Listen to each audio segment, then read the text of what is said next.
I met Sudeep in Barcelona through Antonio. We had a wonderful lunch. I invited him to come here and to speak with you. He did so openly, excitedly, and he's here on his way between someplace I don't know in New York later today. So he is the CEO of Adicent. I would ask you, those of you who have your books with you, just to open up to page 189 in your book. That profile will describe Sudeep better than I can in terms of his history and his CV. I can only introduce Sudeep as an individual who came to my house is your house, and we had cocktails on the terrace on a beautiful evening. It was raining until he arrived. It stopped raining while he was there, and when he left my house, it started to rain again. So when he leaves here today at 5 o'clock or 6 o'clock, whatever time that is, if it starts to rain, we have a pattern recognition. So please give a warm round of applause for Sudeep Nandi.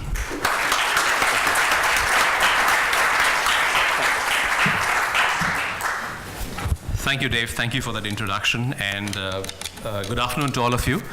It's my privilege and pleasure to talk to all of you today. When I heard about what CEO CF does, I was really excited, and I thought it'll be a great session. And I wanted to be here for all the 2.5 days. But everything was right. It was July, it was holiday season, it was 4th of July. Slow for me because my customers are so many in the US. It was Spain.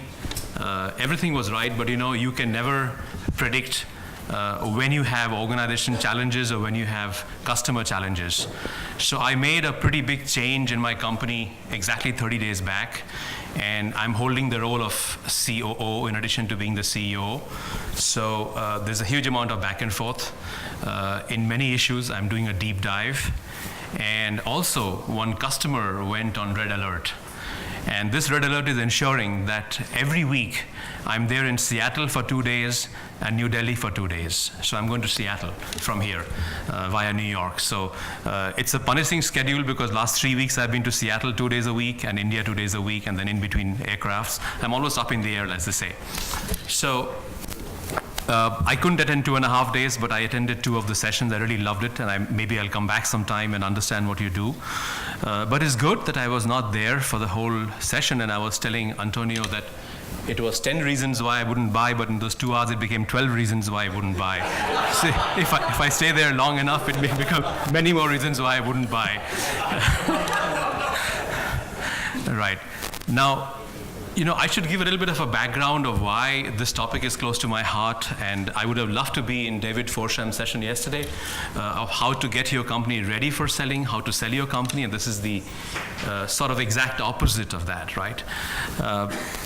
But I have done M&A for about 4 years. In a previous life, I was given a lot of money to buy companies, and I was the only one who was paid to waste money or spend money, whichever way you look at it.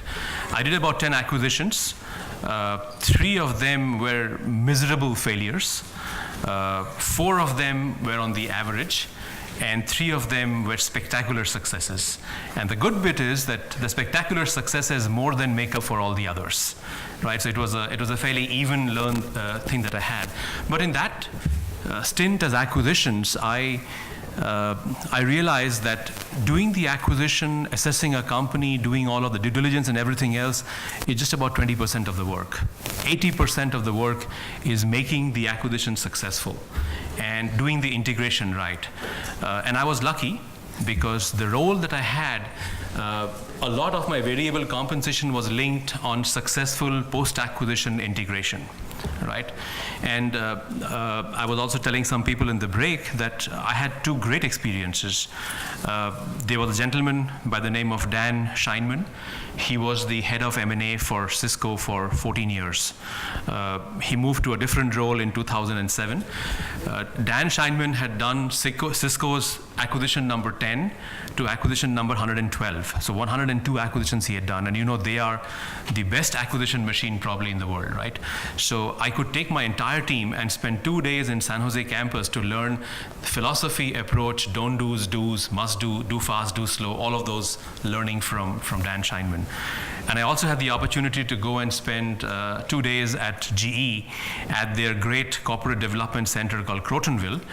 Again, learning from GE for a company of that size who don't do technology acquisitions unlike Cisco, do real company and people-based acquisitions, what to do and what not to do. So those have been really great learnings, right? I must preface by saying that my perspective of what I think as a buyer I would not buy is more from a services company perspective, right? Some of the arguments that I will present, you may think that, wait a minute, I'm in a technology startup, I'm a products company, how does this apply to me? It may not, and many of the arguments can go both ways, so be aware of that perspective. I know the perspective much better from a services company because I have lived that and breathed that many years. And saying no to me now comes easy because my team comes to me every third week with an acquisition idea, and I say no. And I have to give a reason as to why it's no. So I do it almost in my sleep right now to my team, and I'm not very popular in my company because of that. But be that as it may, my company is right now headquartered in Palo Alto. It's moving to New Jersey in the next few months. We are owned by the largest private equity, KKR, and I realized that to be able to do what I have to do to actually make an acquisition and make my company even better and more attractive, either for an IPO or an exit, I need to get board support. So one of the things that you have to do, not for an acquisition, but even before, is to get your board aligned. Right, so I managed to get 2 people on the board who are very critical, very impressive, and very knowledgeable and help me. So that's a very critical idea for me because I'm now on the other side. I'm trying to find who will help me, support me do that. One of the persons I got on board as a chairman is a gentleman called Joe Forehand. Many of you may not know of him. Joe Forehand is the person who actually created Accenture out of Anderson Consulting in 1999, took it public, and then he converted the culture from one of partnership to one of corporate structure. And the second person to join my board in March of this year is a gentleman who's been the ex-CEO of Vodafone Worldwide, Arun Sareen. The only other board he's in is Cisco. So I've got 2 real stars and heavy hitters on my board right now who are looking to help me in the right way to do that thing. So that's the background on why I can talk on this topic, and it's very close to my heart. I could talk for the entire 1 hour, but I think I've got some 10-12 slides. We'll probably go through for about half an hour, then leave it more to interaction and questions on what to do and what not to do. And why I talked about integration is because it's the real marriage. A merger or an acquisition is a real marriage, and there are 2 very famous sayings. One is that marriages are made in heaven, but then so are thunder and lightning. So you've got to be aware of that. And the second one is a Las Vegas kind of a saying, which is that marriages are grand, but divorce could be thousands of grands, right? So you could be careful about that. So you better be aware of what. So these thoughts come in my mind when looking at an acquisition target. Will I get into that thousands of grand situation down the line or not, right? And then be very careful. So let's go ahead. I'll just have a few slides which are very textual, and we'll go through. So choosing between right and wrong is never difficult, right? It is in life, and often in acquiring companies, you have to choose between right and right, right? So this is, as they say in management jargon, no alternative, no problem. When you have an alternative, you got to choose, and that's when the problems really appear, right? So this is one about a company I acquired or wanted to acquire where the company had customers. Not just customer diversity, had too many customers, right? So it was a company which was about $35–40 million in size and about 50 customers, which tells me that the average size per customer is probably $1 million or less. And then the question that comes to my mind is, what really is the depth of relationship this company has with the other company if you've got so many customers, right? So are you really serious? Are you really strategic for any customer? What am I really buying if I do that, right? Then I do another analysis and see, okay, let me take the top 10 customers and see, have the top 10 customers in these 50 or 60 or 70, have they remained consistent or largely consistent over the last 5 years, 4 years, or since the life of the company, so that I know that, okay, there is some relationship, some kind of an annuity thing going on there. Even that is there, you still worry why it has not gone up to 5 million, 6 million, 7 million, right? So having a large diversity of customers gives some kind of a jitters to a company, because you don't want that, right? But then, this is a big issue. At the same time, again, choosing between right and wrong, the same thing, but also sometimes to choose between wrong and wrong. The reverse situation happens sometimes, and I can give a few examples there, is that if too much of your revenues as a company comes from one customer or two customers, there's another concern that I can have as a buyer, right? And that concern is that you as the founder, you as the CEO are the one who hold the relationship. You are a startup animal. Moment you are acquired, you will not stay. So who will then have the relationship? Will the customer walk away after I buy the company? So there's a right balance to be struck between too much of customer diversity and too much of customer concentration, right? An example I can give you several examples.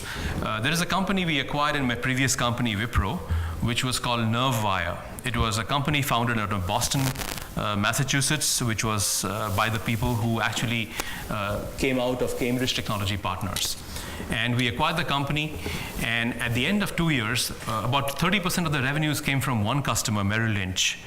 At the end of 2 years, we find that 68% of the employees have left the company. Merrill Lynch, who we thought is a customer we are going to get an entry into, said, you know what? We evaluated your company independently. We found you not suitable. We went to NerveWire. But now that you have bought NerveWire and you're a bigger company, we still think you're unsuitable, so we'll walk out of you. So the customer walked out, and we spent $25 million doing nothing. But sometimes it is your diligence that fails, but sometimes it could be force majeure. There is a company out of Finland called Saravare that I acquire in all kinds of cities like Rovaniemi and Kokkola and small cities of Finland. The reason to acquire that company was I wanted to make an entry into Nokia, which is now Nokia Siemens, the equipment part of it. And we were doing very good work with one division, wanted to diversify. And we did all the assessments of how much business that company, they had only one customer, which is Nokia, and one small customer, EADS, with whom they're doing personal mobile radio, the handsets for medical emergency, police and traffic and so on. 2 customers, but Nokia was the dominant large customer, 95% customer. So we realized that on their own, they can go from 15 million euros to 19 million euros to 23 million euros. But if we combine hands and do an acquisition, they will probably become 25 million euro in the first year itself, because there's so much more to be done, can be done, right? We made the acquisition and made the announcement on the 1st of June of that particular year. On the 9th of June, Nokia announced they're going to merge with Siemens. So entire plan of synergy that we did fell through the roof, right? So one has to be careful about customer concentration for more. I can go on giving examples of this type of what can happen, right? So this is another reason why, if you have too much of a customer concentration, there needs to be enough care that the relationship is with multiple people, that there is a long-term contract in place, etc. Otherwise, a buyer can get really jittery about that. The third, that's a very interesting one, is why would many of you I know are product companies. Why would a services company ever want to buy a products company, right? It may seem odd, but at the same time, most of the services companies, there is this duality that exists between products and services right now. All the products companies, they see that the margins are going down and they want to get into services because the margins are okay, but it's much longer term and much bigger market. The services companies think that more and more of their services are becoming commodity and they want to go up the value chain, and the only way to go up the value chain is to have some products or frameworks or solution accelerators and so on, right? So each of them trying to be the other type, right? That's a big challenge. So you look at a company like Ariba, which is the supply chain management company. 5 years back, it was a supply chain or a purchase management software company selling only licenses. Today, almost half the revenues come from services. They actually manage the spend management of large companies, indirect spend, indirect spend. Look at a company like Amdocs, Israeli-American company. it's a company that sells software for billing solutions, customer management, convergent billing, and all that for telcos. But 97% of the revenues of Amdocs, which is a product company, comes from services. So there is a huge dichotomy in what was a products company before and a services company. But as a services company, I'm always very careful when I look at a company to see how much of the revenues really comes from product, how much of the company really comes from services, and if I can leverage the product, make it a platform, make it a framework to go and offer integration, and offer BPO and other services down the line. So a services company is interested. So one of the companies, the last acquisition that I did before I left Wipro and joined Aricent, was one called Gallagher. It was acquired after I left, but started the work before that. Gallagher, we bought at the height of the subprime crisis in the US. It's a company which does a lot of work for, the software is used by many people in the US for loan origination and sub-servicing for loans that happen, mortgages and loans that happen. There was a time when a buyer had paid $145 million to buy Gallagher, and the company refused to sell the company. And this was in 2007. In 2009, the company got bought by us for $21 million because the mortgage market had fallen off. But that's a product company. The acquisition rationale was that you don't license the software anymore. You sell a right to use to the company, but all the underlying business process outsourcing, customization, etc., which is 5, 6, 7, 8, 9-year contract, you sell all of them on that platform. So we didn't sell the software anymore, started selling. That was the premise. So one can go for a products company if there is a platform or a solution accelerator or an annuity revenue opportunity that one goes for. So even if you're a product company, you can position yourself like that for if your target buyer is a software services company, and do that. Another reason, again, strategic reason, is I've said healthy and low carb is good, but I may not like the treadmill. And this is, one of the companies that I have today in my Aricent one division is a high-end design company called Frog Design. It's an industrial design company that's now become a digital design company largely. It is into we are designing, for example, at least 5 different iPad kind products for different vertical markets. We are defining all kinds of new age handsets in that company. But the challenge I have is that I'm trying to do about $120 million revenue in financial year 10.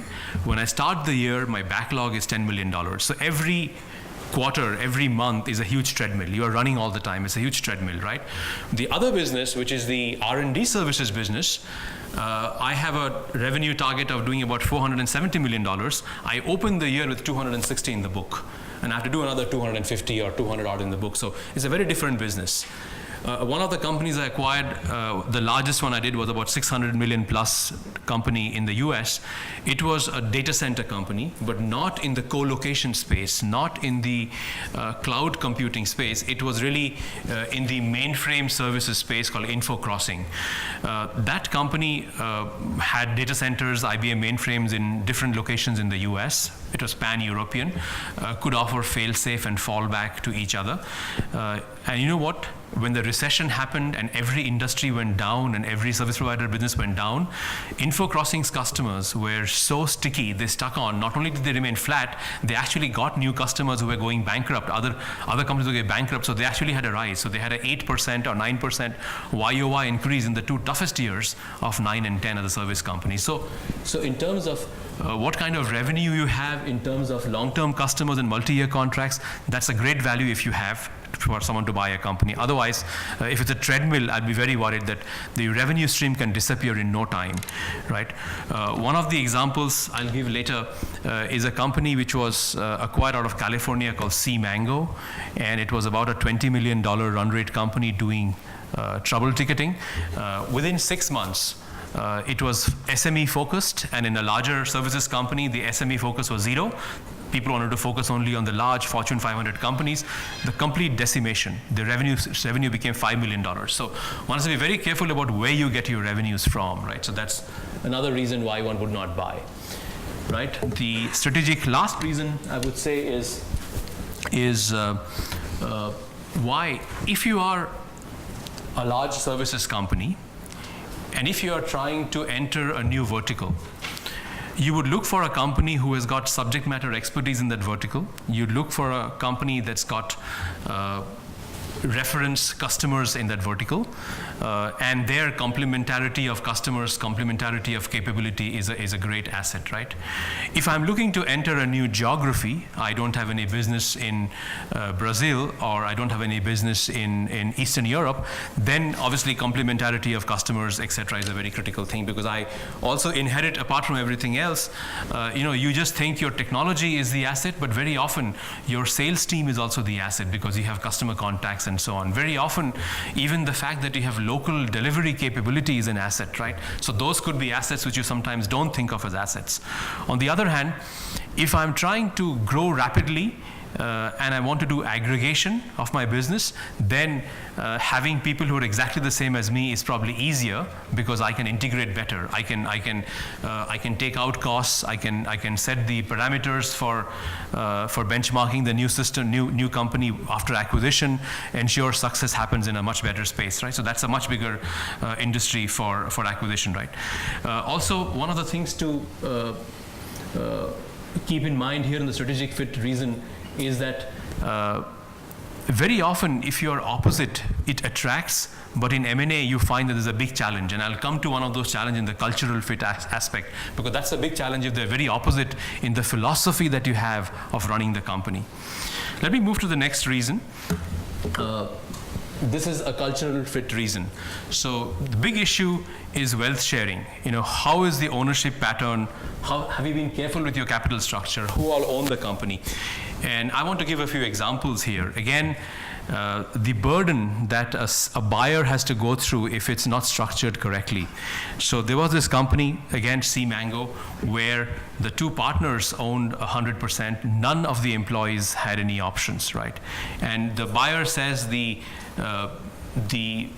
new options have to be granted to the employees who are critical. In fact, the acquisition itself is critical on X percentage of the identified key employees joining. The retention package which has to be given to the employees who are critical has to be given from the seller's money. So it's your money that has to be allocated to doing that. So if you've not structured, then you lose another $5-6 million for giving the stock options. Cisco does that. Cisco forces buyers, as a buyer, sellers to give money to the stock, to the people, and that is taken out from the purchase consideration, right? So we had to give options to all the 30, 40 odd employees to make them stay. Now, if you give them money and options to stay, it becomes under US GAAP a hit in P&L. So that makes your whole financial case much tougher. So what you do is you don't really say you will get this money if you stay, because then that becomes a holding for job. You say that if you stay, you will get this money end of 1 year or 2 year, whatever the period of integration is. If you don't, you will get it without interest at the end of 8 years. So that's almost becomes like no money, right? So you do that, it's not a P&L hit. So there are ways to work around the US GAAP issues. But again, this issue of not giving the right employees the shares and your capital structure not being, creates a different kind of culture and dynamics in the company, right? The reverse is also true when you find that there are in companies, there was a company out of Germany I was looking to acquire some time back, a consulting company, which operated like a true partnership, where there was a target EBITDA that the company had to get, and whatever EBITDA came after that was distributed in a particular ratio among different people in the company. So you would have a very different mindset in the employees who have a variable pay but is linked to company profitability, right? So that becomes a big challenge as to how you structure your salaries, how you structure your variable payment, how you compensate your people for the kind of performance you want. Everything was great about the company. It would have been a great German entry for us, but it is just the fact that all the 500 people were tuned to a culture of they were getting a pool, and they were part of the pool was what they want working to build on. Everyone worked together. If someone was on the bench, they would work hard to make sure the person not on the bench. All of that, the whole dynamics of the company would crumble the moment it becomes part of a larger organization, right? So that was a big issue in terms of how the people were managing the company. The next reason is again a cultural reason. Is very often people feel that the really evangelical, the really charismatic entrepreneur is the person who will not stay. including Cisco. I found that in Cisco, the life is long because there is so much of success predicated on the founder. The founder who joins Cisco or is acquired by Cisco typically stays 4 to 4.5 years, but in other companies they stay even less, 2-3 years, and they then walk out of the door. So it is very important that if it is a services company, unlike a product company, that you have the longevity of the relationships. You should have people in your team who have developed the relationship with the customers and the internal people so that they are not at a loose end moment the founders leave. That's a big worry all buyers have as to why, who will hold the team? Is there someone who can anchor the team and do that, right? And this was a big challenge for me in several companies. One of the great ones though was Antonio Murta's company, because he had a whole cadre of people below him who, even after Antonio left, could run the company and knew the customers and relationships. One of them, in fact, is running that business now, and it has grown to almost, 5 times or 6 times what we acquired it 4 years back. 600% growth in 5 years. So that's where the synergy has come out. So building that succession planning and having that next layer of people who can actually help you sell the company. So that's what a seller looks at. Do you have that person? Do you have those persons who can run the company? Similarly for delivery and so on, right? So that's a big example of why one would not buy a company. The other one you obviously understand is the diversity. It is important to get diversity in the board, different kind of thinking, but it's also important to get diversity in your company, especially in a services company. It may not be an issue if I'm, for example, trying to grow in Czech Republic and I only have Czech people in the company. But if I'm looking for a European services company, I would not want it to be one country focused or one country strength. There are cultural issues within countries and so on. So diversity means openness of mind. It gives a very different, you're open to getting work done out of Vietnam, you're open to getting work done out of China or India or Brazil, as the case may be for low cost. It shows mental flexibility, shows mental tenacity. So if you don't have that in your company, it becomes a big negative that, okay, culturally you're very insular. Culturally you are not as flexible as I would like you to be to work with a company which is really global. That becomes a big negative. Ninth reason is, this is one example that I can give you. Diligence doesn't throw up all the facts, but informal conversations throws up many facts when doing an acquisition search. So one of the companies I was trying to acquire, I won't give the name because I didn't do the transaction, was working with many telcos in the US, a California-based company, roughly about $55 million in terms of revenue, and everything was great. Very good relationship. Some top customers were $15 million, multi-year relationship with the customers and so on. We just found a few things informally, that one of the son of the CIO was studying in McGill University in Canada. And the fees for the son was being paid by this company, whatever reason we do not know. Then once you find one thing, you start digging more and more and more, and we find that there were lots of disbursements made to contractors in India. And we found those, we went back and tried to find out who these contractors are, and found there were no such company. These were dummy companies created to siphon money off to buy houses and flats. So once you realize that there is that black, in the black and white, you completely back out. So, how scrupulous have you been is very critical. Another one I found in a services company, very nefarious, in Dallas, Texas, also working for services companies. Diligence throwed up everything perfectly okay. We went to a second round of diligence, and I found that the people being sourced, there's a network of sourcing companies who supply people to contractors, short-term resources, and so on. So of the two largest sourcing companies this company was using, one of them was owned by the spouse of the founder. And then we went digging further and found that if a person's got to be hired at $60 an hour, the company was actually being paid $60 an hour, so there was zero margin being made in any transaction. So if my customer is, say, AT&T or Verizon, and they are giving me 60 an hour, and if I source the person at 60 an hour, there's no margin. And then we found that is happening because actually 60 an hour is going to the other company, which is in a way my company, and a part of that money is even going back to the customer. So these are things you have to really. It goes back in some ways, customer's wife or whatever. So all kinds of funny things we have discovered in services business. It happens, and in the places you are absolutely, pearly white. You cannot find anything wrong. But we found these are issues which are really big issues. This is again a culture, and then. We are pragmatic, so I realize that you will not find lily-white companies in services business and big businesses. So if it is not endemic, if it is not in the DNA of the company, can you cut it out and run with the rest of the company? And then you find that if it is at the top, if this thing happens at the top, so obviously it will be all over the place. So we could not do the acquisitions.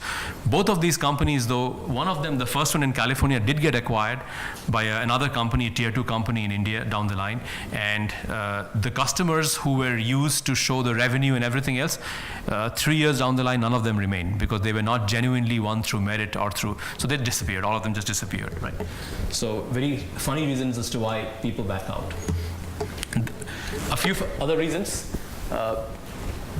Why do you want to acquire a company? You want to get into a market, you want to get into a new vertical, you want to go up the value chain, but the challenges remain in a financial challenges. Will this become margin dilutive, right? Margin percentage dilutive, because in the end your multiples depend on your EBITDA and EBITDA percentage. So if your EBITDA percentage is low and the acquisition dilutes you, do you want to do that acquisition or not? Sometimes you want to because you want overall EBITDA and earnings per share to go up. But then if the company is margin dilutive, what are you getting for the margin you are losing? Are you getting better growth than what you're getting otherwise? Is it growth dilutive?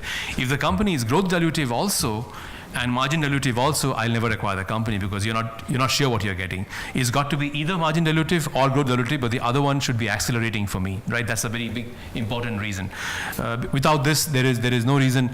You have to assess what the IRR is, internal rate of return. You have to assess what the payback is, and if both of these, your fundamental justification for this goes haywire, right? As to what you're buying the company for, and this is the dilemma which most companies face.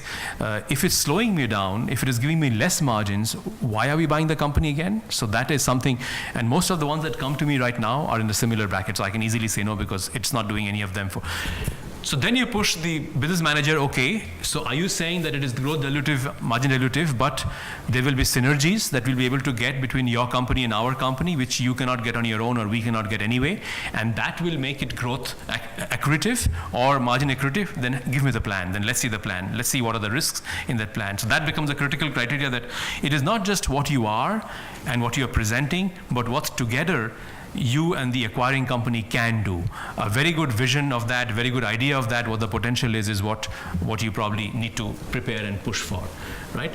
Here the idea is, what are the fundamental synergies? So just to give an example, I think Antonio's company, when we acquired, was sub 30 million euros or about 30 million euros in range, and about 4 years back. And now the company, after synergy, has become $150 million US in size in 4 years, right? So this is another very big, interesting challenge that companies face as to what kind of synergy are you looking at. Larger companies, huge companies, which are in a very low growth and mature markets, they typically look at cost takeout synergies, which is about optimization of head offices, reducing people, having common admin and facility staff and finance staff and all this stuff, which is a low-hanging fruit. You always do that, but that cannot be the fundamental reason why a company does an acquisition. I will never do an acquisition for the cost synergy. Some companies do. It's in a very, very mature market, utilities and companies like that. It has to be fundamentally revenue growth synergies, and revenue growth synergies presents the biggest challenge is sales. How do you separate the sales out? How do you separate the native sales versus the acquired sales? How do you incentivize the salespeople? So one of the things I learned in acquisitions is, or post-acquisition integration is, an acquisition integration is a combination of slow and fast. You got to be slow and you also got to be fast. So there are some things which there are, no alternative, no problem situation. So you've got to have the same financial systems. It's no question, no debate at all, right? So don't wait for 1 year. From day one, have a 30-day plan, 90-day plan, integrate, right? There are some other people policies. You have to be the same. You can't have entirely different people policies. So do it very fast. At the same time, there are some things you got to be as slow and deliberate as possible because you don't want to disturb those things, right? And those are the issue like your customer interfaces, right? If it's revenue synergy and customer interface is important, you don't want to take out the sales guy who had a relationship and put a new guy in place who has no sense of history, who has no sense of why someone's buying from you and so on, and do that, right? So it is something which is very important to do it slowly and over time and do it change. It's a very important thing to do because revenue synergies are what most acquisitions are built on, but not adequate attention is put on the structuring, on the process, on the incentives, and revenue synergy is one of the toughest challenges, and unless you have the two parties putting their heads together to come up with how the revenue synergies are going to be attained, which geographies you're going to target, which customers you're going to target, what is it you're going to cross-sell, upsell, downsell, how are you going to get your revenue synergy. This is something you have to really in detail elaborate over. It's a painstaking exercise, but the devil is in the details, because otherwise you will not be able to justify this transaction. And again, a financial reason is very important that you are buying a company if it's a Me Too company and has got no sustainable advantage or not of its own. A company may not have a sustainable advantage on its own, but you and the company together as a buyer and a seller, if together you can create that sustainable advantage and unfair playing field, then there is reason for you to actually give a premium on the pricing that you are able to get. The example that I gave was of Gallagher, where there were solution frameworks for the mortgage and loan origination market, which would give a huge multiple. And that business, acquired for $22 million, is now doing more than $100 million within 2 years, because you build the base on that platform. So really critical to have, understand what this financial advantage is, unfair advantage is, and how you can sustain that over time, and how do you create that. So in summary, the 12 reasons I gave. So, what I would like to say is that they can be the best financial case in terms of margins, in terms of multiples, in terms of growth, and in terms of synergies that you can do. But no matter how good and how strong the financial case for an acquisition is, I will not do an acquisition if there is no cultural fit. The German company I talked about, there was great financial fit, but culturally the people were tuned to work in a partnership. They were all tuned to work in a profit share, not in stock options mode, right? And that would be a death knell if I acquire that company. So even though there's great financial fit, there is no cultural fit, back out. Even if there is a financial fit and a great cultural fit, if one does not have a strategic fit, you do not have to do we will not do an acquisition, because it's when you have not made up your mind what you want to acquire, everything that comes to you looks attractive. Every company, I can do this, I can do that. But it should be more your need, your want, your strategy based, my need, my want, my strategy based to do an acquisition. So in order of priority, it is strategic fit is the first reason. And then after you meet that, then you look for cultural fit of the company in terms of people policies, in terms of philosophy, direction, and then last, you look for financial fit, right? With that, if you're able to do these 12 things, I have added 2 more here, 12 things, I think it's great. You'll be able to, so the most important thing as a seller is to be able to put yourself in the buyer's shoes and think of what the buyer would want, or how you can sell to the buyer. Diligence from your side, homework from your side to be able to think, what is it? So reading, most companies will be public, so reading as to what the CEO comments are like, what the analyst comments are like, what they are hurting for, what they're looking for, what can differentiate them. Those kind of ideas, if you prepare, then you can actually pitch in the right way, because you have many of those things available with you. With that, I think we will be able to do a far better sale, and people will not say no as often as I would say no. Thank you. I'm open to questions and answers from all of you.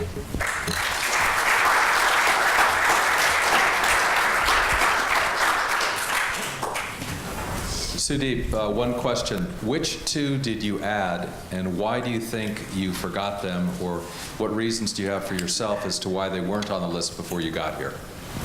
But these I added last night before I met all of you, so it's not a slur on anyone or anything I saw. I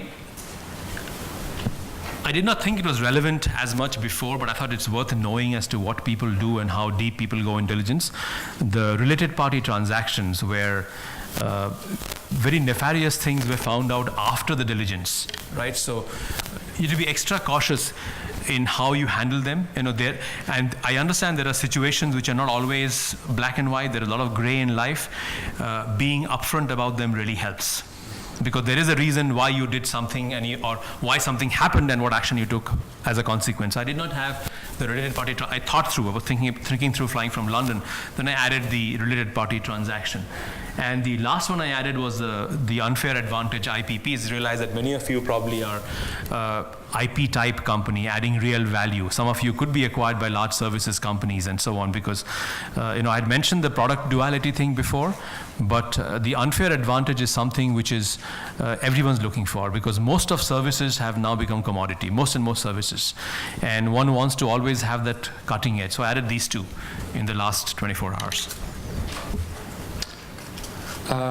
Sandeep, there is an expectation of multiple valuation between the product company and the service company, and you've mentioned that there is this synergy.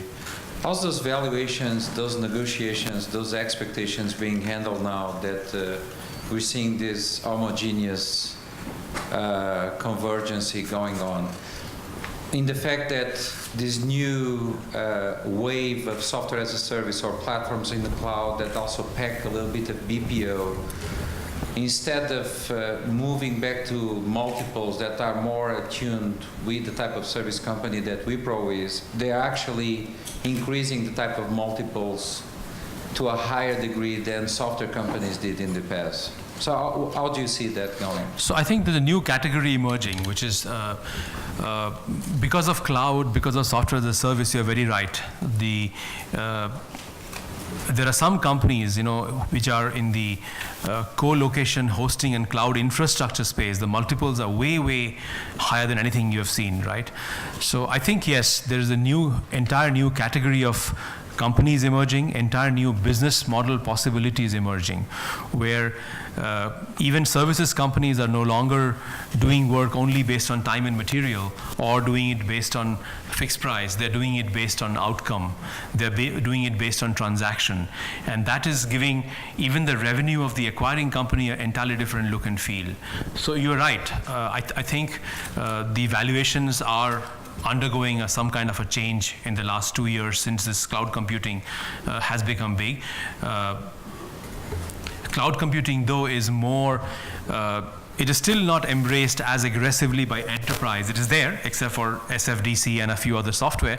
It is still more on the consumer side today. It's 1 or 2 years more before it becomes pervasive on the enterprise side. And till that time, when it becomes pervasive in the enterprise side, there'll be high multiples in that market. And depending on who you are, what you want to be as a product company, the cloud computing model offers a very different way out for an acquisition. So I have actually started looking at 3 or 4 companies in the telco space, which otherwise would have been a telco framework company. But the telcos today largely are clueless about what the future holds for them. Most of them are feeling that they are dumb pipes, and they're happy to be dumb pipes. At the same time, they're asking themselves the question, what am I? Am I a dumb pipe company, or am I a lifestyle company for the home, where I have devices which have got my brand and people use that? Or am I a handset, am I an experience company where no matter what my customers are using, the handset, the iPad kind of a device or the TV screen, it is my logo and my look and feel and my user experience. So it's all about user experience.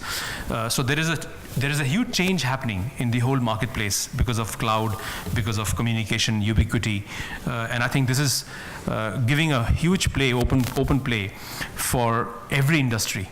Because if you were in the Barcelona Mobile World Congress a few months back, the world has moved. For the last 10 years, it was E everything, E enable, E this and E that. It's now M everything. And that's opened the whole world to a very different kind of opportunities. Whether it's music, whether it's photographs, whether it's healthcare, whether it's retail, every banking, every area has become very, very different. And multiples are going through the roof in many areas if you have the right product come service solution. Can I just compliment? I'm sorry. Sure. I don't think I got my answer. Don't you have a legacy from an acquisition point of view in terms of Wipro, looking at all their, because a lot of your list is truly a service. Correct. It is. And high ticket, relationship-based type of business. Mm-hmm. There's a lot of companies in this merge that will be out of this. Even if you are aware of this, just the culture of your team, the culture of the people who do these acquisitions, the integration. A lot of companies that are merging, that are using these hybrid models, and that are expecting high valuations, an acquirer who can actually leverage those high valuations, they will have a lot of difficulty in seeing in a company like Wipro that capacity to leverage that goodwill. And that was more the comment that Yes, true.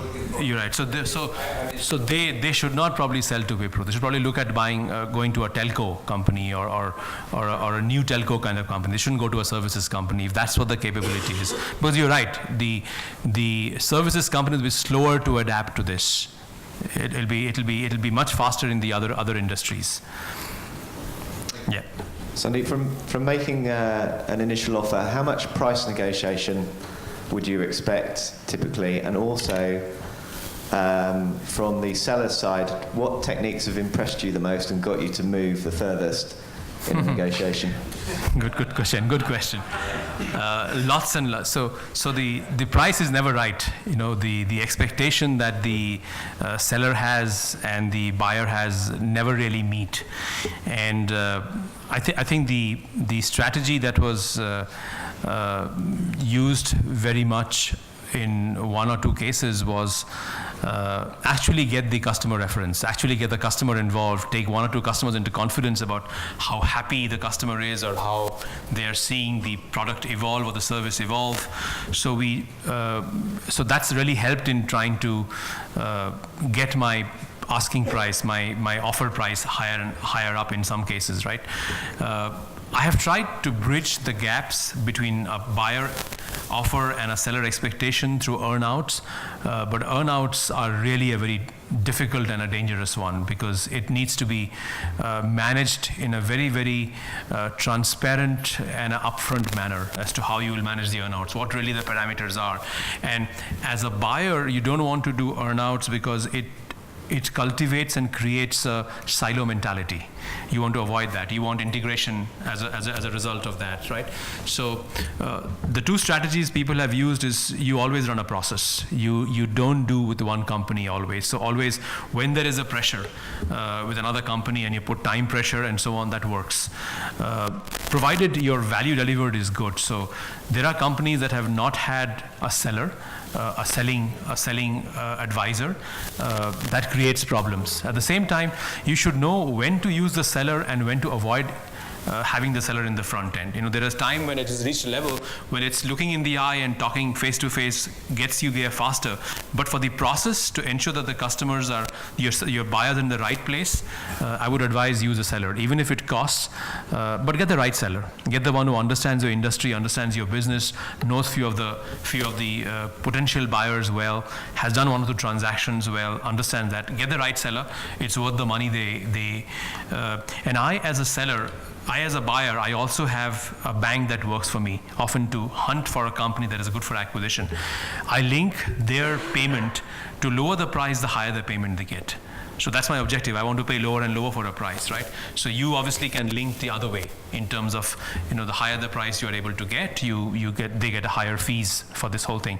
But again, having a seller and the right selling advisor is good, but you should know when to not use them, in the sense when not to make them the front end for the discussion, right?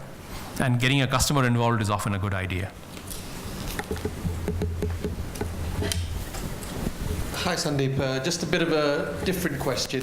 We're kind of all here to learn as CEOs and to develop. What do you do to kind of stay on top of your game in terms of, becoming better every day? Interesting. So I, by nature, I am a heavy reader. I realize that the game is becoming tougher every year and I have to stay ahead of what's happening in the industry. So my role, M&A was a secondary role for me. The primary role was one of strategy. So I remained a strategy and a vision person and did that for not just for the whole company, my division, but the entire company. I did that. I was pretty good at customer relationship. I had been in sales for more than 15 years. I moved to operations, and what was weak was finance. And the M&A role gave me a huge opportunity to learn what happens in IPOs, because I did a public acquisition of one company, had an open offer. So essentially, complement my skills. What I had done before, not do that, but learn new things that make me important. And second is, I am always very, very constantly asking my team for their evaluation of their team. And I actually take notes of those and compare as to how people are changing their evaluation or not changing their evaluation. I think the biggest challenge I face today as CEO is not about what to do, because I think I know what to do. It is the challenge to find out who to give that job to. It is the who challenge that is the biggest challenge, to find the right person to put in the job. And you won't have a 100% answer ever for what to do. You know generally the direction, and there'll be hurdles that will come your way, there'll be impediments that will come your way. But if you are able to choose the right who for the job and put him or her on the job, those hurdles will go away. The person will find the right. So the biggest challenge is the who challenge, not the what challenge for me. So I'm spending more and more time, 60% of my time goes on people. The balance goes on customers. People meaning my people, employees. And the balance goes on. So the biggest challenge is people. It is not to do with strategy or finance or to do with technology. Those are there. I mean, I'm my own geek in terms of what I do and gadget freak in terms of what I do, but it's people. The challenge for me, and it just so happens because I'm in the services industry, I remain in the product design and product services industry. So it is the who challenge that I face biggest. I don't know if that answers your question. Yeah. If you were to start up a company tomorrow, a small technology company, what would you do? What would your product be? What would my product be? I don't know. I can give an answer because I haven't thought of this. So I can give an answer. So I think the days of the technology, the way we have seen it and services and all that is over. Next 20 years, where's the money is going to be made is, people think it's emerging markets, but I think it's everywhere. Money has got to be made in the US, money's got to be made in Europe, Latin America, everywhere. But the industries which have been not sort of stars so long, but can become stars because they'll transform. The technological revolution has not touched them as much. I would put on top of that, education, healthcare. I would put retail and biotech. Those are areas where I think the biggest. Healthcare is a really big one because I think it's a big challenge globally. How to use technology. So I always think innovation, like Nobel Prizes, always happen at the confluence of different technology streams. It's physics and mathematics, chemistry and mathematics and so on that gives more. Innovation also happens at mobile technology and this, mobile and that, or chip technology and this, always at the confluence of that. So I think these industries are huge industries, they'll not go away. Food is going to be a big challenge. Water is going to be a big challenge of the future. So those are the industries I want to get into and have ideas on those areas. I'm an advisor to 4 or 5. I know one who's got a new chemical that he's discovered, is out of Canada, where it converts plastics, which people want to get rid of because they have a 1,000-year life to decay. It converts plastics to grease. You can use it for grease, and the cost of that grease is half that of what the best industrial production grease today is. So he's right now filing patents. He's got US patents, he's filing. So different ideas. So environment, energy, some of them are already overextended, but some are not. So there are quite a few other opportunities in those high-level thoughts. I will do it at the right time.